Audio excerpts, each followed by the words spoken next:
warahmatullahi wabarakatuh. Perkenalkan, nama saya Rika, saya dari kelas 1I Prodi Manajemen Fakultas Ekonomi. Dan pada hari ini saya akan mempresentasikan hasil tugas makalah saya yang berjudul Paragraf dalam Bahasa Indonesia, yang didampingi oleh dosen pengampu yaitu Bapak Budi Wicaksono MPD. Dan terima kasih kepada Bapak Budi yang telah menyempatkan waktu untuk membuat video hasil tugas makalah saya. Oke, lanjut saja. Yang pertama adalah paragraf. Pengertian paragraf adalah seperangkat atau sekelompok kalimat yang tersusun dari satu kalimat pokok dan beberapa kalimat penjelas. Dan yang dimaksud dengan kalimat pokok adalah kalimat yang berisikan masalah atau kesimpulan dari paragraf itu sendiri.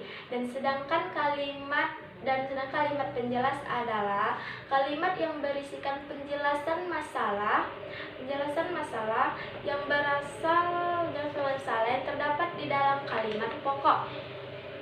Atau bisa didefinisikan paragraf adalah bagian yang berasal dari suatu karangan yang terdiri dari sejumlah kalimat yang isinya mengungkapkan satuan informasi atau kalimat pikiran utamanya untuk pengendaliannya dan juga pikiran penjelas untuk pendukungnya. Oke. Masuk materi yang kedua adalah ciri-ciri paragraf. Paragraf itu memiliki ciri-ciri ada 4. Yang pertama adalah awalannya agak terletak ke dalam 5 ketukan spasi untuk jenis karangan yang biasa. Yang kedua adalah paragraf memakai pikiran utama yang dinyatakan dalam kalimat topik. Yang ketiga adalah setiap paragraf memakai sebuah kalimat topik dan juga selebihnya merupakan kalimat pengembang dan juga mempunyai fungsi menjelaskan, menguraikan ataupun menerangkan pikiran utama yang terdapat di dalam kalimat topik. Dan yang keempat adalah paragraf memakai pikiran penjelas yang dinyatakan di dalam kalimat penjelasnya. Kalimat tersebut berisi mengenai detail-detail kalimat topik. Paragraf itu bukanlah kumpulan kalimat topik, tapi paragraf hanya satu kalimat topik dan beberapa kalimat penjelas. Dan setiap kalimat penjelas berisi mengenai detail yang sangat spesifik dan serta tidak. Masuk materi yang ketiga adalah jenis-jenis paragraf. Paragraf memiliki 5 jenis. Yang pertama, paragraf narasi.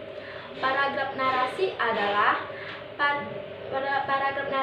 suatu jenis yang menceritakan suatu kejadian ataupun peristiwa berdasarkan urutan waktu. Paragraf narasi terdiri dari paragraf narasi kejadian dan paragraf narasi urutan cerita. Yang dimaksud dengan paragraf narasi kejadian adalah paragraf narasi yang menceritakan suatu kejadian ataupun peristiwa. Sedangkan paragraf narasi urutan cerita adalah paragraf yang menceritakan pola pengembangannya dimulai dari urutan tindakan ataupun perbuatan yang menghasilkan atau menciptakan sesuatu. Yang kedua adalah paragraf deskripsi. Paragraf deskripsi adalah paragraf yang isinya merupakan penggambaran dari suatu kejadian atau peristiwa menggunakan kata-kata, sehingga pembacanya seolah-olah ikut merasakan, melihat, dan mengalami langsung kejadian tersebut. Yang ketiga adalah paragraf eksposisi. Paragraf eksposisi adalah suatu paragraf yang bertujuan untuk memaparkan, menyampaikan informasi, mengajarkan, menjelaskan, dan juga menerangkan suatu topik kepada si pembacanya. dengan tujuan memberikan informasi sehingga memperluas pengetahuan si pembaca. Yang keempat adalah paragraf argumentasi. Paragraf argumentasi adalah suatu jenis paragraf yang mengungkapkan ide, gagasan, ataupun pendapat penulis dengan disertai bukti dan juga fakta atau yang benar-benar terjadi. Paragraf argumentasi. Paragraf argumentasi adalah suatu jenis paragraf yang mengungkapkan ide, gagasan, ataupun pendapat penulis dengan disertai bukti dan juga fakta atau yang benar-benar terjadi, yang bertujuan untuk supaya si pembaca yakin bahwa ide, gagasan, dan pendapat tersebut benar-benar ada dan benar-benar terjadi. Oke, yang kelima adalah paragraf persuasi. Paragraf persuasi adalah suatu bentuk atau jenis karangan yang mempunyai tujuan untuk membujuk si pembaca supaya ingin berbuat sesuatu dengan keinginan penulisnya, yang bertujuan untuk supaya bisa tercapai, penulis harus mampu mengemukakan pembuktian dengan menggunakan data dan juga fakta. Oke, terima kasih telah